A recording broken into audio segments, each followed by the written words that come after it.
उत्तराखंड के पूर्व सीएम हरीश रावत जी हमारे साथ है। अंकिता भंडारी वाला जो मामला लगातार चल रहा है, जिसमें हरीश रावत जी की तरफ से लगातार कोशिश यही है कि सजा मिले, और उसको लेके क्या चल रहा है वो जानने की कोशिश करते हैं। अंकिता भंडारी को लेके क्या चल रहा एक जबरदस्त जन उबाल आया था। लोगों ने मांग की, जिसमें कांग्रेस भी सम्मिलित है, कि जांच सीबीआई करे मगर सुप्रीम कोर्ट की देखरेख में करे। और जो वीआईपी है उसके खिलाफ रिजॉर्ट में साक्ष्य नष्ट करने वालों के खिलाफ एफआईआर दर्ज की जाए। है? अच्छा, जिस तरह से ये वाली बात हो रही थी, जब तक सीबीआई वाला दखल नहीं आया था, जब तक आप एक्टिव थे, वही जब सरकार ने सीबीआई की जांच की मांग तो की, चिट्ठी लिख दी है करके आया है, मगर चिट्ठी में क्या लिखा है एग्जैक्टली, क्या सुप्रीम कोर्ट की देखरेख में होगी जांच या सीधे खाली सीबीआई जांच करेगी? क्योंकि हमको केवल सीबीआई जांच करे वो मंजूर नहीं है। हम चाहते हैं और उत्तराखंड भी चाहता है कि सुप्रीम कोर्ट की न्यायिक देखरेख में हो, और दो उसके और आवश्यक इंग्रेडिएंट है। उसका बेसिस बने जांच का, जो है जांच का जो बुनियाद बने, वो बने वीआईपी कौन, नंबर वन। नंबर टू, जिस व्यक्ति ने वहां तोड़फोड़ की है, साक्ष्य नष्ट करना भी अपने आप में एक कानूनी अपराध है। तो अपराध जिन्होंने किया है उनके खिलाफ भी एफआईआर दर्ज होनी चाहिए, और उस एफआईआर के आधार पर सीबीआई सुप्रीम कोर्ट की देखरेख में जांच करे। लगातार ये बात चल रही थी कि आप प्रोटेस्ट करेंगे। अभी जिस तरह से जांच वाला सीबीआई ने जांच वाली बात कही गई, तो ये माहौल ठंडा होता नजर आ रहा है। ये सारा जो मामला था, जितना उत्तराखंड में चर्चा लगातार चल रही थी, वो कहीं दबती हुई नजर आ रही है। देखिए, कोई भी सरकार, कोई भी व्यक्ति जो नहीं चाहते कि अपराधी पकड़े जाए, यदि वो इस भ्रम में है ये मामला दबेगा, तो वो गलतफहमी है। ये बेटी के मान सम्मान और राज्य के स्वाभिमान से जुड़ा हुआ प्रश्न है, उत्तराखंड से जुड़ा हुआ प्रश्न है। अंकिता यदि अपने मालिक की बात मान लेती तो आज जिंदा होती। तो उसने ये जानते हुए भी कि मेरी हत्या हो सकती है, उसने उनकी बात मानने से, दबाव में आने से इनकार किया, वीआईपी को विशेष सेवा देने से इनकार कर दिया, इसीलिए तो उसकी हत्या हुई। तो अंकिता की आत्मा चित्कार चित्कार करके लोगों से कह रही है कि भाई, मेरे असली कातिल कौन है, आप उनको क्यों नहीं सिक्के ला रहे हो, जिनके कारण जो है मुझको ये मेरी जान गई है, मेरी हत्या की गई है। ये तो हत्यारे हैं ही हैं, लेकिन इनसे परे भी हत्यारे हैं जिन्होंने इसके लिए कारण बनाया है, उकसाया है, जो कारक बने हैं हत्या के जो है। तो इसलिए किसी को भी गलतफहमी नहीं रहनी चाहिए। फिर देखिए, एक हमारे घर गांव में भी कहा जाता है कि कोई अच्छी आत्मा की हत्या हो जाती है, अकाल मृत्यु हो जाती है, तो वो उभर उभर करके सामने आती है।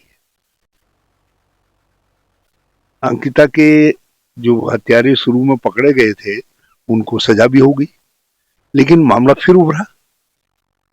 अब इधर फिर उभर करके आ रहा है। सीबीआई को जांच की बात तो हो ही रही है, लेकिन इधर फिर एक दो ऑडियो वीडियो मैं देख रहा हूँ सोशल मीडिया में वायरल हो रहे हैं, जिनमें एक महिला कई लोगों के नाम ले रही है, कह रही है ये लोग भी उससे सब जुड़े हुए हैं। और एक चीज जो सामान्य लगती है, एक तो ये लगता है कि उन लोगों की महिला मित्र हैं कुछ जो शुभचिंतक हैं, जिनसे ये बातें उभर करके सामने आ रही। और दूसरा ये लग रहा है कि सबकी कदकाठी साइज जो है, क्योंकि वो गट्टू मट्टू वाला उन सब पर फिट बैठ रहा है। तो ये कहीं कहीं रहस्य और गहरा हो रहा है। जो नए वीडियोज आए हैं, इस विषय में। आपको पाकिस्तान एजेंट वाली वीडियो भी वायरल हुई, जिसपे बहुत ज्यादा चर्चा सभी समाज में चल रही है कि हरीश रावत जी जो है पाकिस्तान के एजेंट है, जैसे विपक्ष ने बोला। इस पे क्या कहना चाहेंगे? इसमें कहना क्या है, विपक्ष से एजेंट हूं जब तो मुझको जेल में डाल देना चाहिए। विपक्ष से एजेंट का विपक्ष से एजेंट को खुला क्यों छोड़ा जा रहा है? यदि भाजपा या सरकार ये समझती है कि मैं पाकिस्तान का एजेंट हूँ, एजेंट होना ही देश का एक धिक्कार है, और उस पर भी यदि पाकिस्तान का एजेंट हूँ तो फिर उसको तो बिल्कुल जेल में डाल देना चाहिए, बल्कि हथकड़ी पहना करके डालना चाहिए। पलायन वाली बात लगातार आप करते थे कि यहाँ से पलायन नहीं होना चाहिए, और अगर देखा जाए ज्यादातर पहाड़ी इलाके से लोग जाने के लिए मजबूर है। यहाँ रोजगार को लेकर लगातार चर्चा चल रही है कि रोजगार नहीं है, या जो भी वजह है, क्या वजह है? देखिए, ये समाधान हमको निकालना पड़ेगा ना। आखिर राज्य बनने से पहले भी तो ये पहाड़ थे, ये कोई नए पहाड़ तो है नहीं। गांव पहले भी थे, आबादियां पहले भी थी, लोग पहले भी वहां रह रहे थे, खाना पहले भी खा रहे थे, आजीविका पहले भी थी। तो क्या कारण है राज्य बनने के बाद जो है एकदम से ये सब चीजों में असुरक्षा की भावना आ गई और लोग वहां से पलायन कर रहे हैं? ये एक गंभीर प्रश्न है। और इन वर्षों के अंदर जिस बेतहाशा पलायन बढ़ा है, उससे राज्य के पूरे विकास की का संतुलन बिगड़ गया है। अब कुछ शहरी इलाके होंगे जिनमें सारी आबादी केंद्रित हो जाएगी, और वहां नागरिक सुविधाओं का अभाव पड़ जाएगा, जमीन का अभाव पड़ जाएगा, सब चीजें दिक्कतें खड़ी हो जाएंगी वहां, इसलिए कि वहां आवश्यकता से ज्यादा लोग आ जाएंगे, जितने खपा सकते हैं उससे दुगने लोग आ जाएंगे। और कुछ एरिया जहां डेवलपमेंट है, जमीनें हैं, सब कुछ है, लेकिन वहां कोई होगा नहीं, तो उसे जो हमारी सुरक्षा के सवाल है वो जटिल हो जाएंगे। राष्ट्र की सुरक्षा के सवाल भी और राज्य की सुरक्षा के सवाल भी। इसलिए संतुलित विकास आवश्यक है। यदि कोई व्यक्ति ये कहता है कि हम राज्य के विकास की कल्पना बिना पहाड़ के विकास के करेंगे, तो वो लोगों को धोखे में रख रहा है। उसी तरीके से बिना मैदानी क्षेत्र की अर्थव्यवस्था को और सुदृढ़ किए आप पहाड़ों की अर्थव्यवस्था को सुदृढ़ नहीं कर सकते हैं। तो ये सब चीजें एक राज्य के अंदर, एक परिवार के अंदर इंटरलिंक्ड है। एक सदस्य कमजोर होगा तो दूसरा सदस्य ऑटोमेटिकली कमजोर होगा। इसलिए राज्य कमजोर ना हो, आर्थिक रूप से सुदृढ़ हो, इसके लिए एक संतुलित विकास परक नीति होनी चाहिए, जो नीति इस समय इस सरकार के पास, भाजपा के पास नहीं।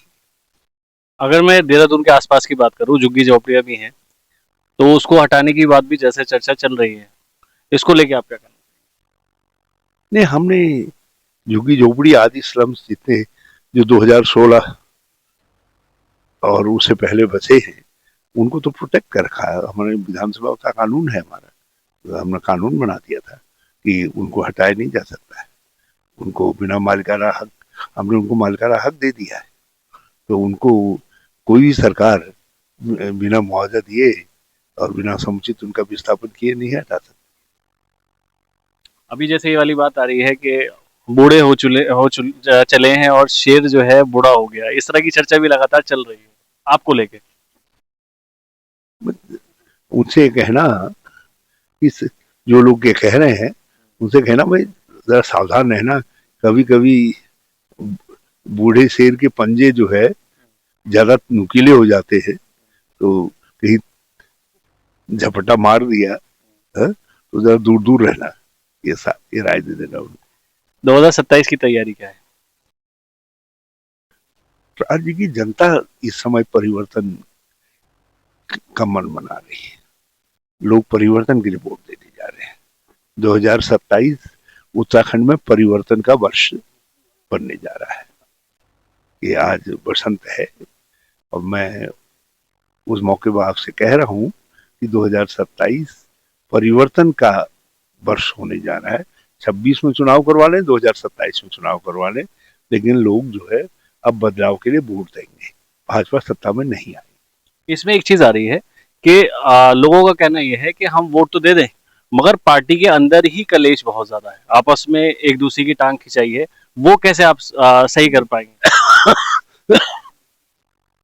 छोटे राज्यों में राजनीति को संतुलित होते, स्थिर होते कुछ समय लगता है, और ये अ, इस तरीके की दिक्कतें अकेले हमारी पार्टी में नहीं है, भाजपा में भी दिक्कत है। भाजपा में तो बहुत बड़ी दिक्कत है। वहां तो मुख्यमंत्री अपने मंत्रिमंडल का विस्तार ही नहीं कर पा रहे हैं, आधे मंत्रिमंडल से काम चला रहे हैं, क्योंकि जानते हैं जिस दिन पूरा मंत्रिमंडल कर देंगे उस दिन गड़बड़ हो जाएगी। और उसी तरीके से कल परसों में देख रहा था कि एक 2-3 सांसद लोग और नेतागण किसी से मिलने कहीं जा रहे थे हेलीकॉप्टर से, फिर हस्तक्षेप होता है, केंद्र हस्तक्षेप करता है, फिर उनका हेलीकॉप्टर ग्राउंड कर दिया जाता है, मतलब और आदि आदि। तो ये आज जो भाजपा के झगड़े की धूल है वो सारे राज्य के अंदर उड़ी हुई है, सबको मालूम क्या है। आपको जो पसंद करती है जनता, उनके लिए उनको क्या मैसेज देना चाहिए? मैं उनका बहुत शुक्रगुजार हूँ, और मैं हमेशा उनके लिए चिंतनशील रहूंगा, राज्य के लिए चिंतनशील रहूंगा। चिंतनशील ही नहीं रहूंगा, यत्नशील रहूंगा। देख सकते थे पूर्व सीएम साहब आज हमारे साथ थे, और उन्होंने टाइम दिया, और टाइम देने के साथ साथ बहुत सारी बातें ऐसी कही जो 2027 में नजर भी आ सकती हैं। तो देखना ये होगा कि क्या रहेगी आगे की राजनीति। मैं शुक्रिया अदा करूंगा टाइम देने के लिए। मैं मोहम्मद फराज, किरतपुर न्यूज।